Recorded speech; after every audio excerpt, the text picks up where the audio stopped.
To disguise some of the weaknesses they have along that offensive line by not having to throw as much in the first 3 quarters of the game as they do in the fourth. Suddenly they have to throw the football. A lot of pressure on Vinny Testaverde. Everyone tries to play the part of armchair quarterback. Many people have mentioned, have the Bucs burned out? You were quite candid in saying they need more talent, but could it possibly be they're burned out? They have worked awfully hard. Ray Perkins hit them for 2 or 3 days this week. He had them hitting at practice. You have to wonder how those things play into the fourth quarter.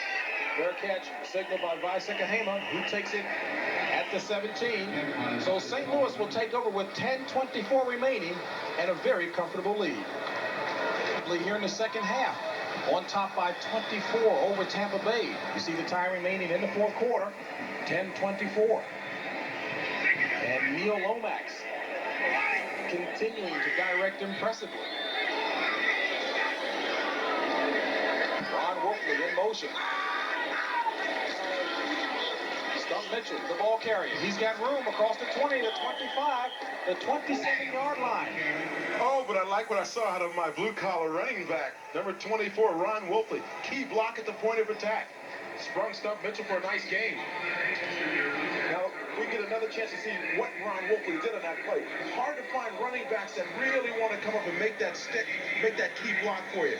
Talking about close calls, though, St. Louis has had some this season. Do you see the margin of defeat in 5 games this season? That's the difference between being in the lead in your division and scrambling for a wild card spot at the end of the season.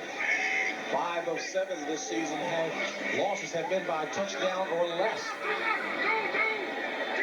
2nd and 1, ball on their own 27.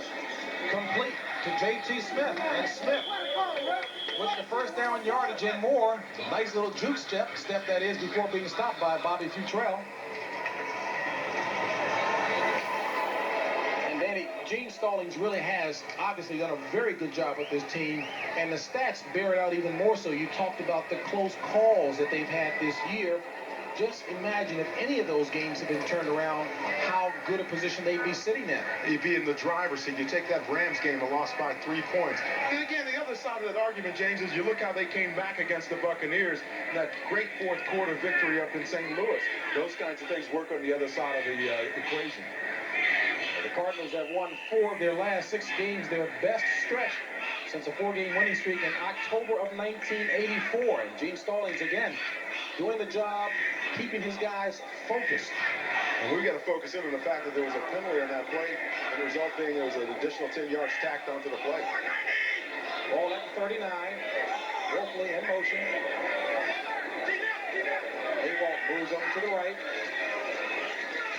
And Wolfley, the ball carrier, goes straight ahead.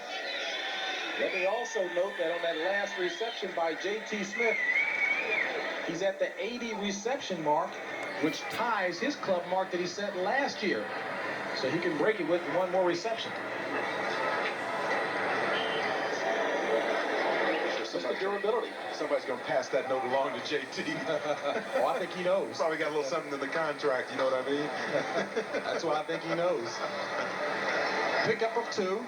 Brings up 2nd and 8. Ball on the 41 of St. Louis. Wide to the left. Here's JT.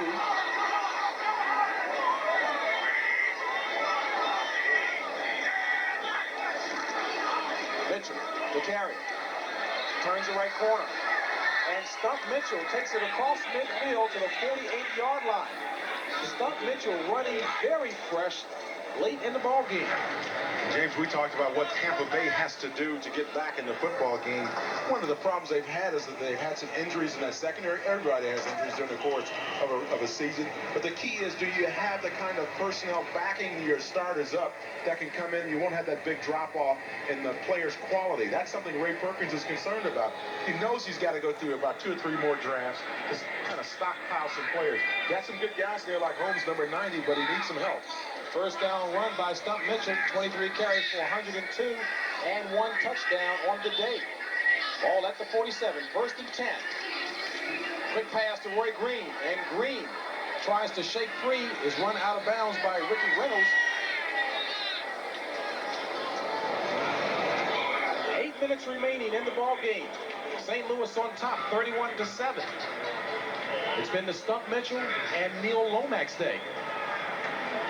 I mentioned make that Roy Green was at the on the right-hand side on that reception.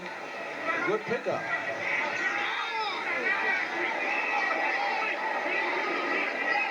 Second down and Second five. Ball on the 43 of Tampa Bay. Mitchell stopped in the backfield to make that Derek McAdoo, who was stopped in the backfield. McAdoo, he's got an athletic name. Yeah, and Irvin Randall's doing a little bit too much talking and not enough playing down there. You know, you stop the offensive backs on that critical play. Don't talk a lot. If you're not winning a football game, keep your mouth shut and just keep playing hard. I mentioned McAdoo with an athletic name, that being because he's the cousin of former NBA player Bob McAdoo. Once again, I knew you wanted to work a little NBA into it like that. You see St. Louis's last 5 possessions. Look at those scores. TD, field goal, TD, TD. One was at the half. 3 wideouts in for St. Louis. 3rd and 8. And a 3rd and 13. Ball at midfield. 6:18 remaining in the contest. High snap. Lomax gets control of it. He runs it instead.